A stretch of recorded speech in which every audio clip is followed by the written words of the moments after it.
Welcome once again. আজকে আমরা আরও একটা ট্রান্সলেশন করবো এবং এটা আমরা প্রথম আলো থেকে নিয়েছি। So we can start. বিশ্বব্যাপী আরও 10,000-এর বেশি কর্মী ছাঁটাই করবে জাপানের তৃতীয় বৃহত্তম গাড়ি নির্মাতা নিশান। এখানে একটা কোম্পানির নাম রয়েছে, সেটা হচ্ছে নিশান। আমরা জানি যে এই নিশান কোম্পানি অনেক গাড়ি প্রডিউস করে। সো তারা কিছু কর্মী ছাঁটাই করতে যাচ্ছে। কর্মী ছাঁটাই, এখানে একটা শব্দ দেখেন, এটার একটা প্রপার ট্রান্সলেশন হচ্ছে লে অফ, এবং I think there is no more unknown word. So আমরা স্টার্ট করি। আমরা একটা কোম্পানির নাম যেহেতু এখানে এসেছি, নামটা প্রথমে নিয়ে আসি। নিশান, নিশানের সামনে একটা ট্যাগ লাগানো আছে, জাপানের তৃতীয় বৃহত্তম গাড়ি নির্মাতা। তাহলে the third largest car manufacturer of Japan, the third largest car manufacturer of Japan. জাপানের তারা কি করতে যাচ্ছে? বিশ্বব্যাপী আরো 10,000 কর্মী ছাঁটাই করবে। উই লে অফ মানে ছাঁটাই করবে। যেহেতু আরো বলছে, তাহলে আমরা লিখবো যে অ্যান অ্যাডিশনাল। কতজন কর্মী? 10,000, 10,000 ওয়ার্কার্স। কোন জায়গায় ছাঁটাইটা করবে? তাহলে সেটা গ্লোবালি, সারা বিশ্বব্যাপী। তাহলে আমরা এটাকে লিখবো গ্লোবালি।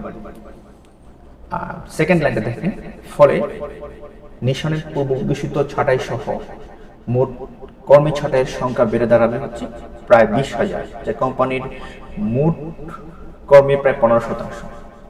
তাহলে আগেও তারা কিছু ছাঁটাই করেছে, ছাঁটাই করার ডিক্লারেশন দিয়েছে। তাহলে আমরা এটাকে ট্রান্সলেশন কিভাবে করবো? যেহেতু ফলশ্রুতিতে বা ফলে, as a result, the number of the লে অফ, মানে লে অফের যে সংখ্যা, ইনক্লুডিং দ্য প্রিভিয়াস কেসেস, মানে পূর্ব ঘোষিত ছাঁটাই বলতে হচ্ছে পূর্ব ঘোষিত ছাঁটাই। তার মানে আমরা প্রিভিয়াস কেসেস লিখতে পারি, অথবা প্রিভিয়াস অথবা প্রক্লেমড কেসেস, অথবা আগের ঘটনাসমূহ সহ আর কি। তাহলে এখানে previous cases, it can be smart term. আপনি চাইলে আদার টার্ম ইউজ করতে পারেন। আপনি লিখতে পারেন যে previous occurrences or previous layoff লিখতে পারেন। যেহেতু আমরা লে অফ টার্মটা একবার ইউজ করছি, তাহলে আমরা লে অফটাকে বারবার ইউজ করার দরকার নেই। তাহলে আমরা লিখতে পারি যে as a result the number of the লে of including previous cases will, এটা বেড়ে দাঁড়াবে, কত বেড়ে দাঁড়াবে? প্রায় 20,000। Will rise up to 20,000, which will, যা কোম্পানিটির কর্মীর প্রায় 15%।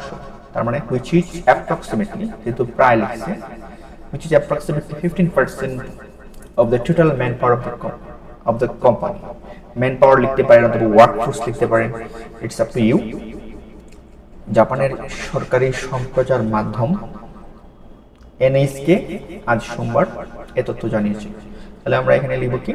দি গভর্নমেন্ট ব্রডকাস্টিং এজেন্সি, যেহেতু জাপানের, অফ জাপান, নাম কি? Government broadcasting agency of Japan, NHK, has reported this information today, Monday.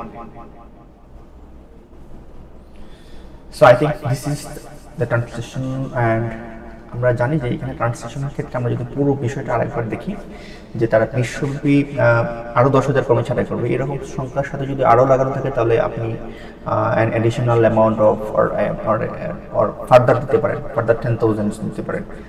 আর এখানে কর্মী ছাঁটাই, এটার অর্থ হচ্ছে লে অফ, মানে লে অফ ওয়ার্কার্স, লে অফ 10,000 ওয়ার্কার্স, এবং যেহেতু বিশ্বব্যাপী তাহলে globally.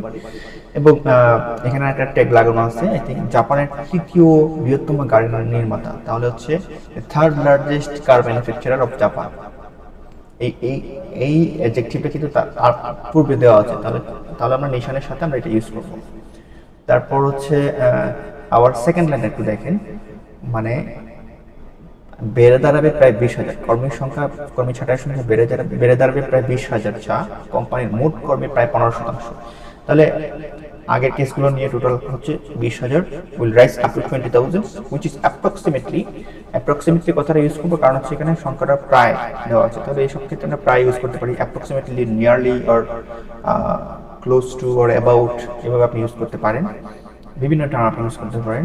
15% of the total man power অথবা ওয়ার্কফোর্স অফ দ্য কোম্পানি। আর যেহেতু জাপানের সরকারি সম্প্রচার মাধ্যম হচ্ছে ব্রডকাস্টিং এজেন্সি, অথবা আপনি নিউজ এজেন্সি দিতে পারেন, অথবা ব্রডকাস্টিং চ্যানেল দিতে পারেন, ইটস আপ টু ইউ।